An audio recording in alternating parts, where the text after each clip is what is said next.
something new that we wanted to add in here because, sometimes talking about just film commission stuff and sort of the business. Article 43 of line 32, paragraph 66 of page 12. Right. It can get a little dry, so we want to spice this up a little bit here. So we're gonna have this little entertainment segment, and in the comment section, why don't you let us know what you think? Let us know if you like Superhero being on the show here. If you do, we're gonna bring him back for some more for our little entertainment section here. And so this weekend, Kong Skull Island.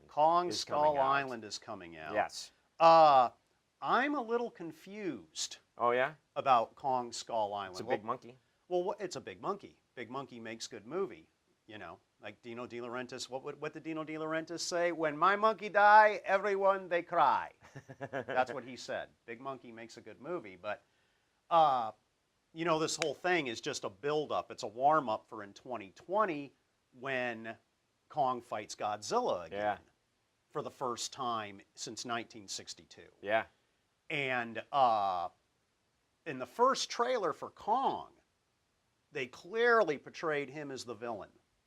I mean, he was destroying helicopters with palm trees and everything like that. He was clearly the villain. In Godzilla's movie, the legendary Godzilla movie, he was clearly the hero. Right. So that made great sense. But now, all of a sudden, in I think like the second and third Kong trailer, you see that Kong is the hero protecting... I think this is the second Kong trailer here. Yeah, protecting the humans from these dinosaurs that have their bones on the outside. Yeah. So then I was like, okay, well, if Godzilla's the face in his and Kong is the face in his, what are they going to do? How are they going to have them fight in 2020 and have it, come out, to where you want to cheer for one and not for the other? But what I think they're going to do is like what they did with comics when you and me were kids, where two superheroes would fight, long time ago, where two superheroes would fight, and it would turn out that their arch nemesis had gotten together and tricked them into fighting, and then they go together to fight the arch nemesis. It kind of ends in a schmoz, which is like a mix-up. That's an old wrestling a little bit term. like the. Did you see the most recent Batman versus Superman? Yeah, like that. Yeah, exactly yeah. like that. That's how I think the one in 2020 is going to go. Yeah. Now, was it true that in the 1962 Kong, and we could probably pull the trailer up for that and show a little of that 1962 Kong, that they actually did two versions of that film? One where in the States, King Kong was the good guy. That is an urban myth that is so renowned and believed that it's actually been written in books. Oh, really? And that kind of thing. I'm what's called a daikaijuologist. That's like a Trekkie for Godzilla. I have... It's a little harder to pronounce than Trekkie, though. Yeah. You can't, wait, how do you say that again? Daikaijuologist. Which in Japanese means study of giant mysterious beasts. Really? Yeah. There's actually a word in Japanese for study of giant mysterious beasts. Daikaijuologist. Yeah. There was never a second ending. But the ending of that one did kind of end in a schmoz too. All it really did was set you up for Godzilla versus Mothra. Yeah. 2 years later, because they both roll off of the hill after they destroyed Atami Castle, and Godzilla gets buried in a landslide, and Kong swims away. So then 2 years later, they drain all the water, and then Godzilla bursts back out again to face Mothra. So I think they're probably going to have this one end in a schmoz too. Yeah. So this is, I guess, technically the second King Kong film in the last 10, 12 years. Whenever Peter Jackson did his. Yeah, which King I didn't Kong really movie, care for. Something like it was okay. I didn't really care for. Yeah, it was all right. I lost like of the character when he grabbed that one guy and whipped him into the side of the mountain. Yeah. That's when I stopped liking the character at that point. Yeah, and I think this is almost a little bit of essentially what you'd call, I guess, a reboot of the whole Kong mythology. What they're thinking too, younger filmmakers won't get this. Your younger audience here and this kind of thing. But when you and me were kids, movies ran in the theater for years. Oh yeah, yeah. And that's, unless you're teaching them that in school, you and Tyler are teaching them that in class. I haven't been teaching any film classes lately. Too busy making these podcasts. I have to keep our audience entertained. Yeah, Godzilla vs. King Kong was the Jaws of its day. Yeah. It ran in the theater for years and years and years, which of course is not what they're looking for nowadays. They're looking for, let's get it in the theater and out of the theater and get it onto streaming and get it onto DVD and, as quick as we possibly can. But back in the day, that's what they used to base what was a good movie and what wasn't on, was how many years it ran in the well, theater. If you think about it, back then, you had 3 channels, and you had, maybe 4 channels. If you had a UHF on there and a kid you could put on the roof with aluminum foil and a rabbit you put your 8-year-old on the roof and just make him stand there while you're watching. That's stuff, perfect. Stay that way. Right. Exactly. Well, so it's a slight tangent, but interesting little note. So the way it works right now is when a film goes to the theaters, it's in the theaters for maybe 8 weeks, 90 days tops at the most. And then generally, once it comes in the theaters, there's a 90-day window where they're not allowed to put it out on DVD or on demand or anything like that for 90 days. And after 90 days, they can, studios can get it. And that's what they want, to get it out there. Well, studios now are trying to get that window shortened, and theaters are fighting against it.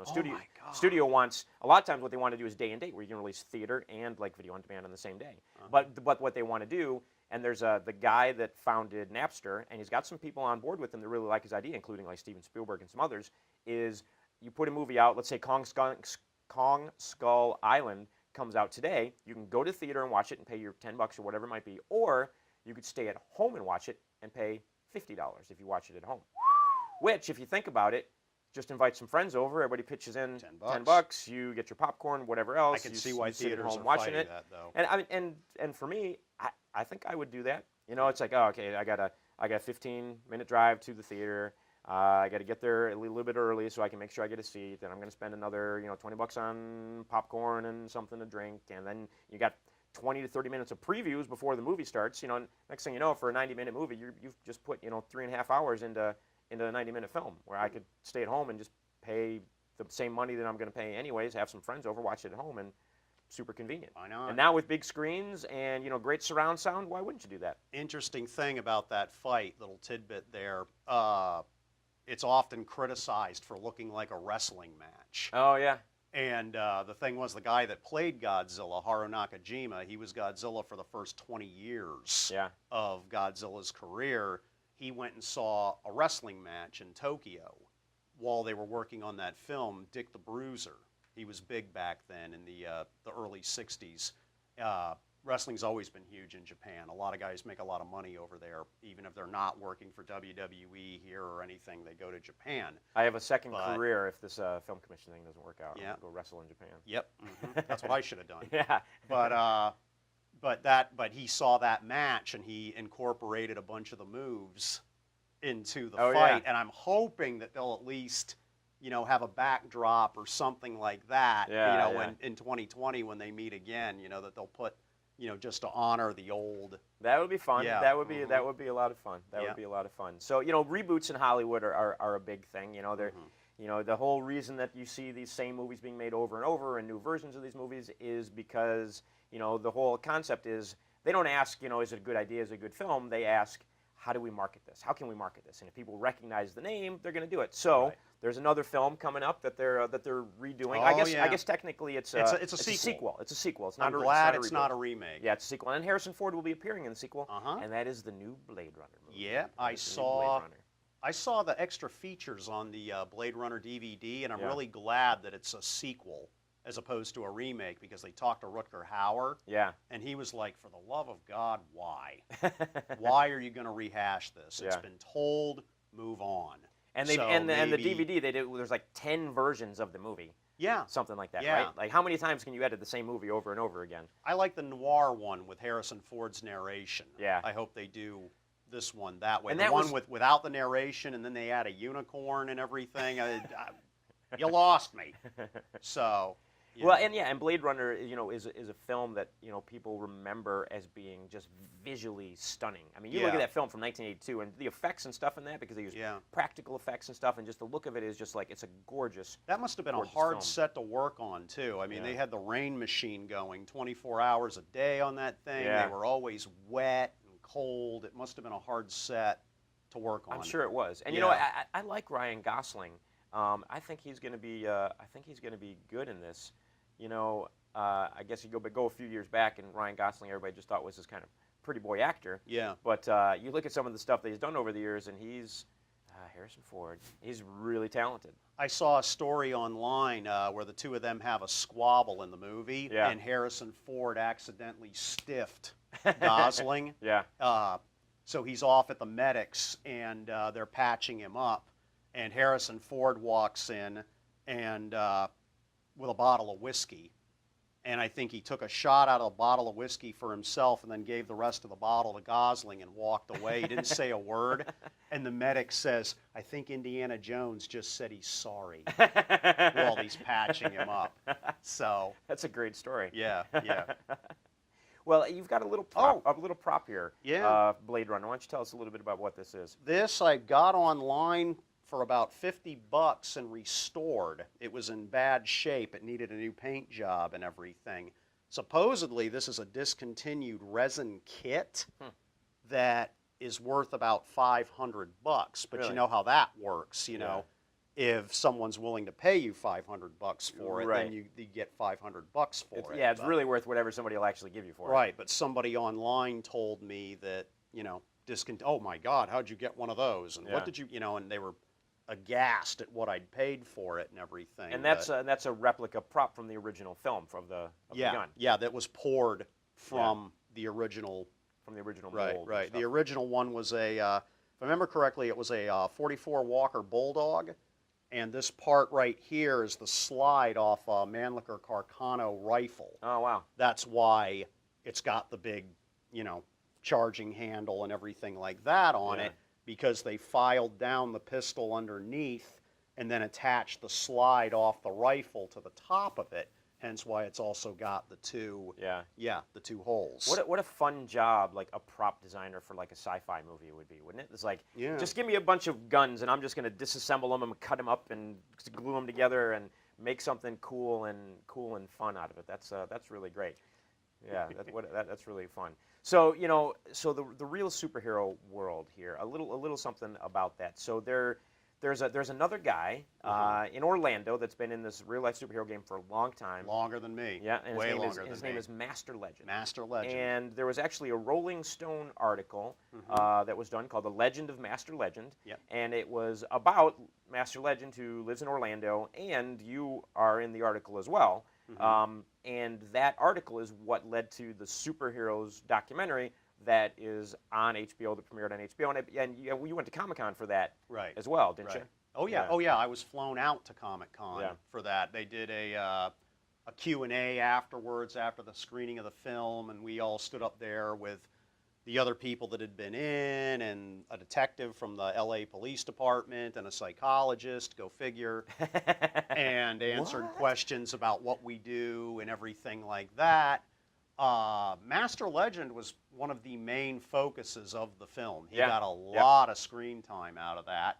And the guy who did it's funny that you say this article led to this being made, this TV show. The documentary, which then... The guy, Josh Behrman, Yeah. who did the article for Rolling Stone, did another article, it may even have been a book, on Argo.